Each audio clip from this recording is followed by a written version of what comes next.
சிலுவை பாதை. முதல் நிலை, இயேசு தீர்ப்பிடப்படுகிறார்.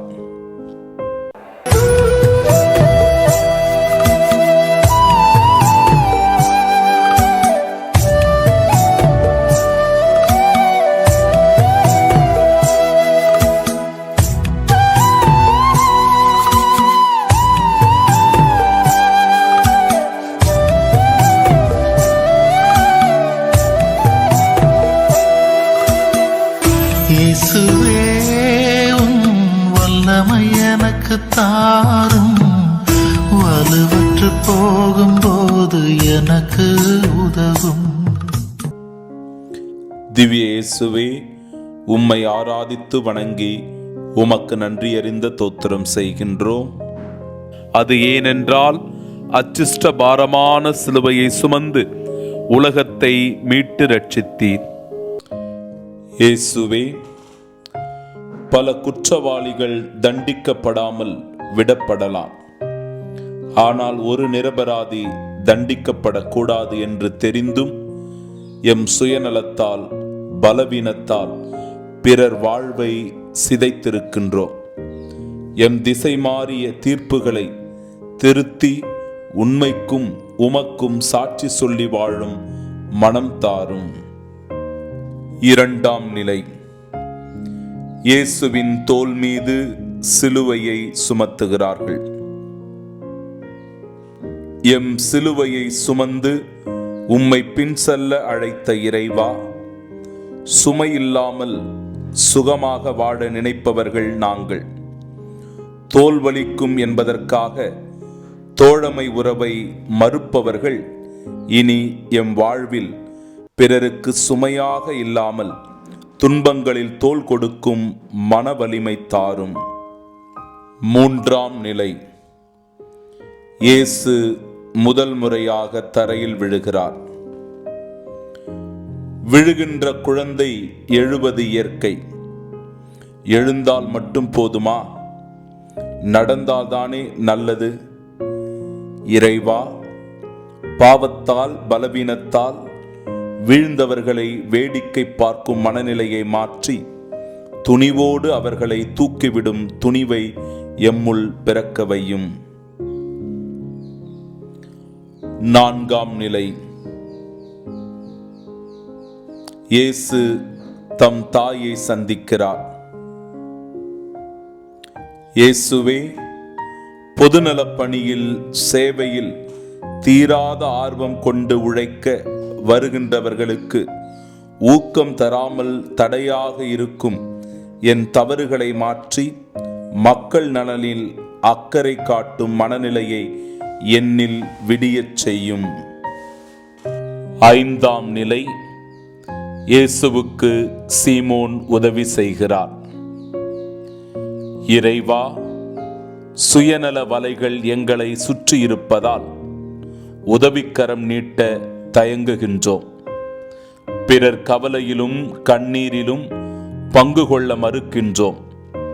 அந்தஸ்து, புகழ் இவற்றிற்காக பிறரை மதிப்பதில்லை. இந்த அவலம் மாற இறைவா உதவும். ஆறாம் நிலை, வெரோனிகா இயேசுவின் முகத்தை துடைக்கிறாள். இயேசுவே, போலியான பயங்களை விட்டுவிட்டு துணிந்து இறை அரசை கட்டி எழுப்ப வேண்டிய துணிவை தாரும். ஏழாம் நிலை, இரண்டாம் முறையாக இயேசு கீழே விழுகின்றார். இறைவா, பாவத்தின் பலுவால் அடிக்கடி விழும் அவலத்தை மாற்றும். தோய்வின்றி துணிவோடு உம்மோடு நடக்க எமக்கு வரம் தாரும்.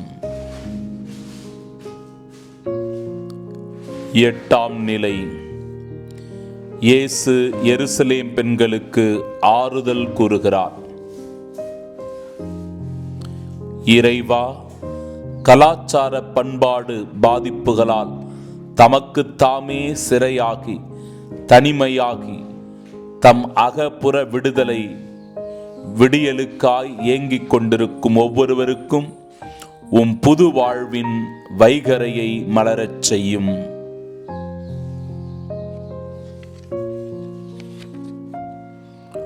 ஒன்பதாம் நிலை.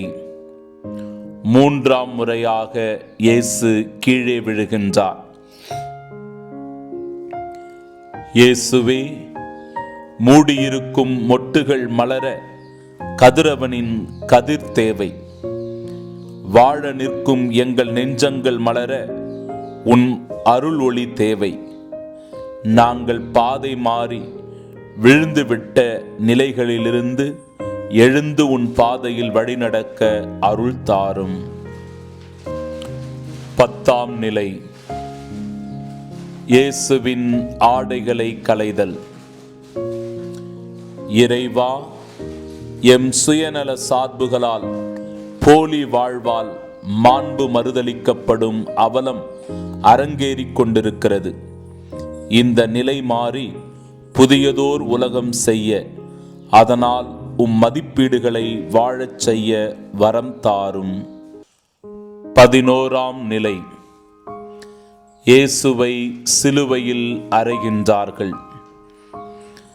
இறைவா, எங்களுடைய தன்னலத்தால் பிறர் வாழ்வை சிறைப்படுத்தி சித்திரவதை செய்து அவர்களின் தடைக்கல்லாக வாழாமல் பிறர் வாழ்வுக்கு ஏணியாக வழிகாட்டும் ஒளியாக மாறும் உயர்ந்த மனம் தாரும்.